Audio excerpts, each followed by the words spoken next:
Hey guys, this is going to be a quick review on the Otosaver DAS-3000HD. Now the reason I'm calling this a quick review is I'm not going to cover all of the features. Some of the stuff like the viewing software I'm not going to cover. And this camera is actually a couple years old now. And it was sent to me for review by blackboxmycar.com. And they're not actually selling it, but Alex from Blackbox My Car just wanted me to check out this camera and see how I liked it, because potentially in the future Otosaver might be releasing more modern cameras, so getting a chance to see their previous cameras could be pretty useful. So this camera was made in Korea, and typically most of the cameras that come out of Korea are higher end, so I'm interested to see how this camera works. You can see the box listed a couple different models. And what's really interesting is their high-end model was actually a 3-channel system with a camera that was made for the license plate and then the top of the rear window plus the front camera. It was pretty interesting because it allowed you to get a really close picture of license plates of cars behind you. So here you can see just the manual. It's pretty high quality. Glossy paper with color pictures and everything. And there you can see the viewing software and software settings. So now the actual camera seems pretty decent quality. There's a lot of text on it. It makes it very visible. You can see the memory card slot right there. Then on the back there's several buttons. An emergency record button, snap button. Here you can see the top inputs, USB, GPS, video, power. I'm not really sure what that little rubber hole is for, or the rubber plug covers a hole.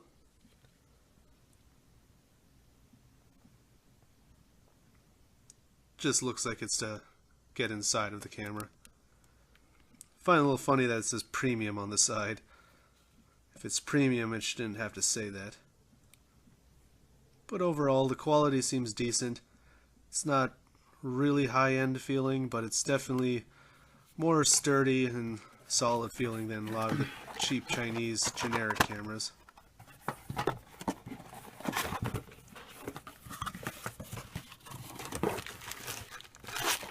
So now on the inside, this was a used camera, so it's not brand new and what you would expect if you bought this. You can actually still get this on Amazon for around $120, I believe. So you're not going to get a plastic Ziploc bag if you buy this. This is just because it was used. So there's the power cord. Here's the video cable, which is pretty cool because a lot of Korean cameras don't have video out, or at least some of them don't. Here's the mount, and this uses a 3M adhesive, so it clicks in very similar to the fine view mounts.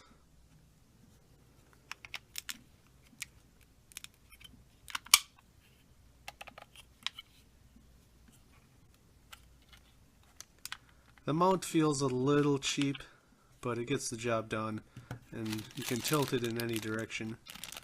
Here's just a data cable for connecting it to a PC. Now here's the GPS unit, and I didn't really use the GPS actually. I typically don't use GPS on my cameras. And here are some cable clips. So the memory card was already inside. Came with 16 gigabytes.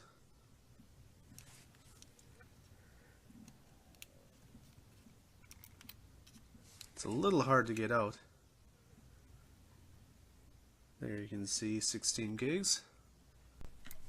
Now one of the things I found surprising about this camera is it actually has voice alerts. That's pretty common with most Korean brands, but I wasn't really expecting it because it's a pretty cheap camera. It's very affordable, and it's a couple years old. So the first time I plugged it in and it started talking, I was actually very surprised. Recording has started. I've said this in many videos that the voice alerts are one of my favorite features.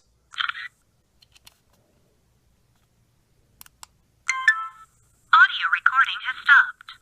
So again, the different buttons all give different audio alerts. Audio recording has started. Push the button for 3 seconds to format.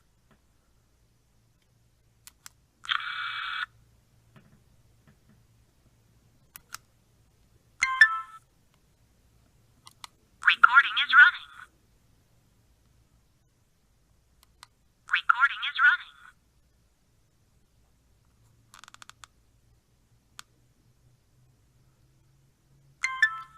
If you format, recorded data will be erased. Push the button again to format.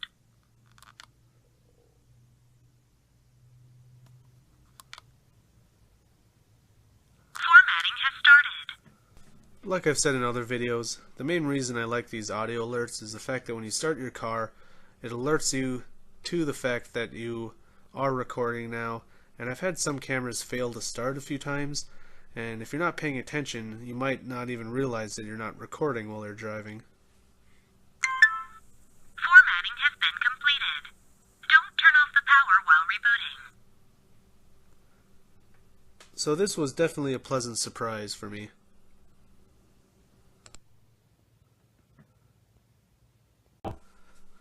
Now the daytime footage is okay, it's nothing special, but again this camera is a couple years old. I would say even the G1W now looks better, but some of the other features are pretty cool for a camera that's a few years old already. Now I'm just going to show a couple different clips, including some night footage, which definitely does not fare as well as the day footage.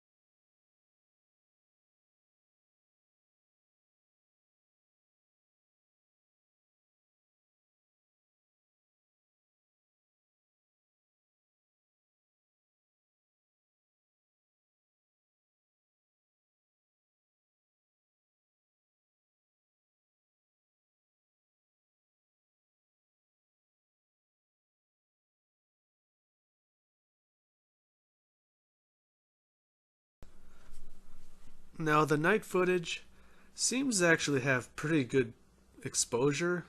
You can see the road pretty well. I've tested other cameras on this same stretch of highway and it surprisingly fares pretty well. My headlights actually light up the road in front of me. But at the same time it looks a lot more pixelated. It almost looks like it's lower resolution because of the pixelation. This clip is a good example of how the lighting on all of the different floors in those buildings looks really well defined, but at the same time it doesn't look detailed, and that's the biggest issue with the night footage. Even the day footage seems to lack the amount of detail we come to expect nowadays. But again, this is an older camera, so I can't expect too much.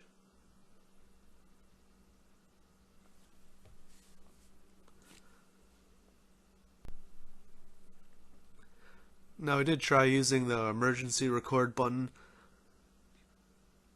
So this clip right here, I actually had hit the emergency record button. I wasn't sure what kind of car that was next to me, so I figured this was a good opportunity to use that feature and then look at the footage later. Now coming up, I'll actually show a shot of using the picture mode, and you'll see the level of detail the camera takes with pictures.